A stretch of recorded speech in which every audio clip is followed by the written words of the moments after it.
Dear Patriots, before the news starts, please subscribe to our patriotic channel by clicking the subscribe button. Give us a thumbs up to this video. Don't forget to leave your opinion below in the comments section. Share the news on Facebook and Twitter so your friends see it. Thank you. Before flying to Dallas, Trump turned to press and dropped truth about Russia and him. The tables have been turned. In a press conference this Wednesday, Trump blasted Hillary Clinton over the new revelations that she helped fund the anti-Trump dossier this week. "They're embarrassed by it, but I think it's a disgrace," Trump told reporters, before heading to Texas for a briefing on Hurricane Harvey recovery efforts and a Republican fundraiser. "It's a very sad commentary on politics in this country."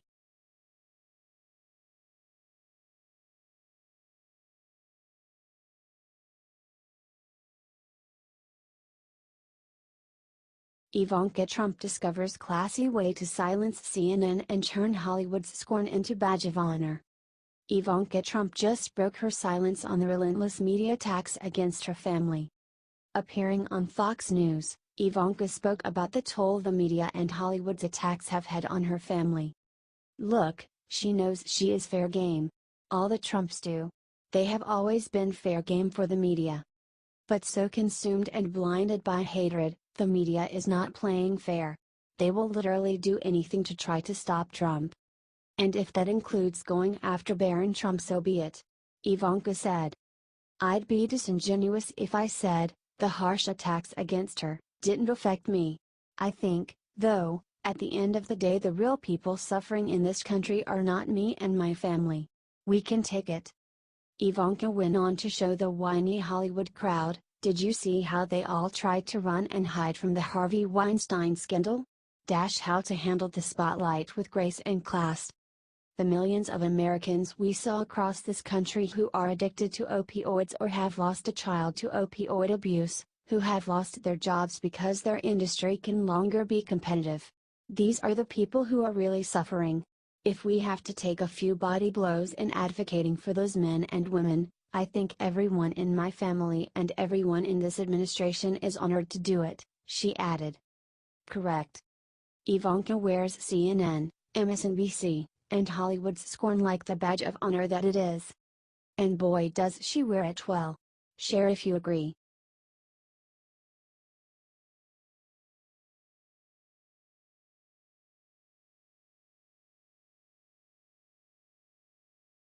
With one sentence Trump just took down Jeff Flake seconds ago. It's a bloodbath. President Trump just hit back against Senator Jeff Flake after the Arizona Republican attacked him in a speech on the Senate floor. "With one single sentence ruined this crazy idiot.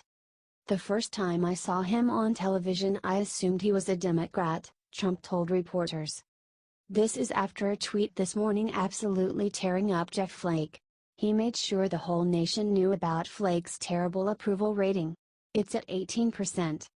Flake tore apart Trump during his speech on Tuesday and said that we must never adjust to the coarseness of our dialogue with the tone set up at the top. "We must never regard as normal the regular and casual undermining of our democratic norms and ideals. We must never meekly accept the daily sundering of our country, the personal attacks, the threats against principles, freedoms and institution, the flagrant disregard for truth and decency, the reckless provocations, most often for the pettiest and most personal reasons having nothing whatsoever to do with the fortunes of the people that we have been elected to serve," he said. Share this if you think that Trump needs to keep on slaying these GOP rats like Jeff Flake. Let's make Jeff Flake famous like he wants to be. Comment Jeff Flake for Democrats below this.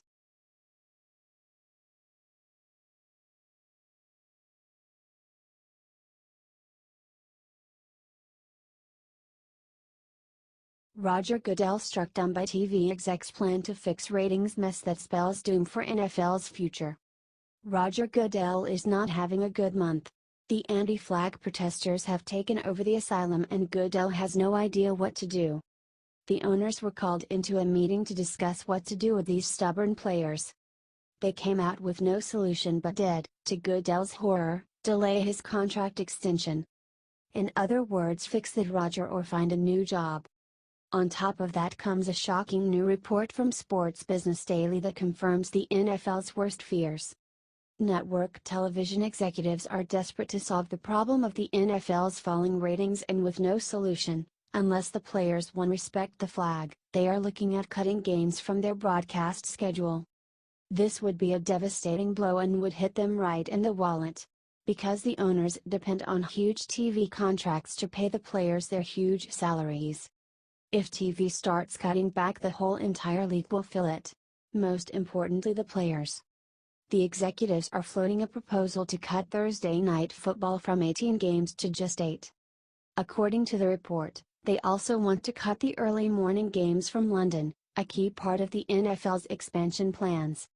The report goes on to terrify the NFL by noting that NFL ratings are down 7% from the same point last season, and a whopping 18% compared to the 2015 season. But the news gets worse for the NFL. TV executives are in an absolute panic about the massive 11% ratings drop for the critical 18 to 34-year-old demographic group. When will the players come to their senses?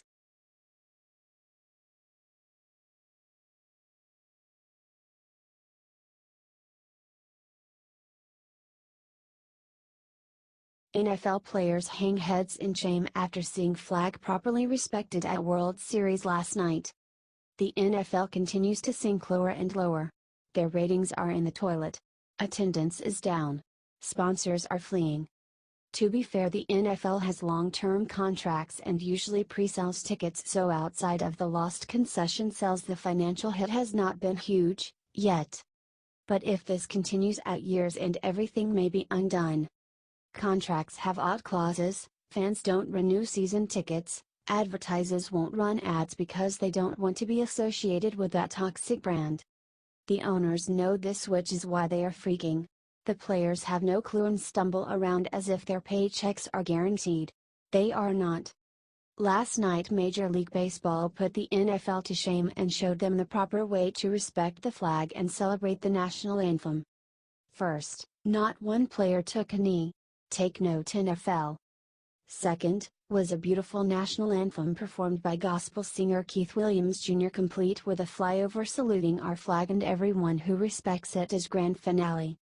But baseball wasn't done showing the NFL how to properly respect the flag. In the 7th inning stretch, when they usually play Take Me Out to the Ball Game or some other song, they pulled a surprise move. A group of U.S. soldiers took the field as Petty Officer Second Class Mike Dallinger brought the house down and sang, "God Bless America." Share this if you agree with Billy Ray, and let's send the NFL players a message. HTIJR.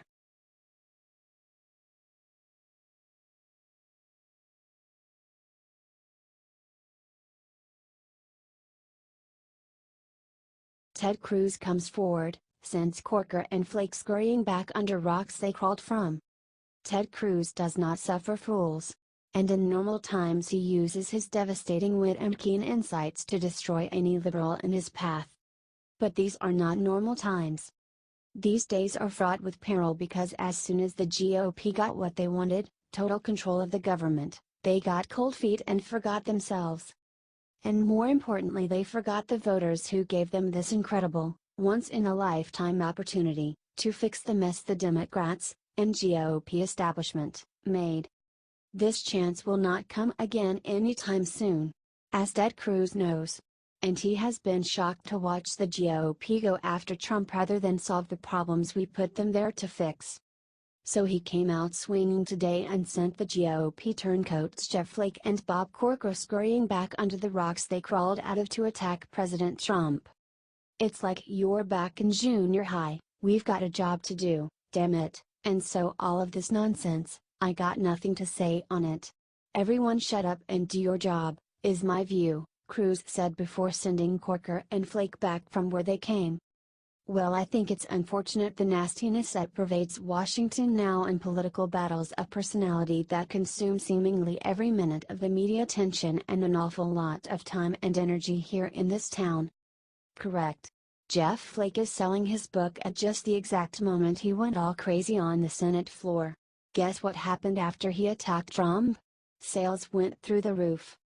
As for Bob Corker, Cruz has some final words for him and the rest of the establishment. "Alright big boys, we got a majority and you know who it is who is screwing up governing? It's the so-called elder statesman moderates." Correct. The establishment statesmen like Corker and Flake who think they know better than the voters and Trump couldn't get anything done for all their years of experience. Really all they have done is get famous off Trump, and in that regard they remind me a heck of a lot like Frederica Wilson.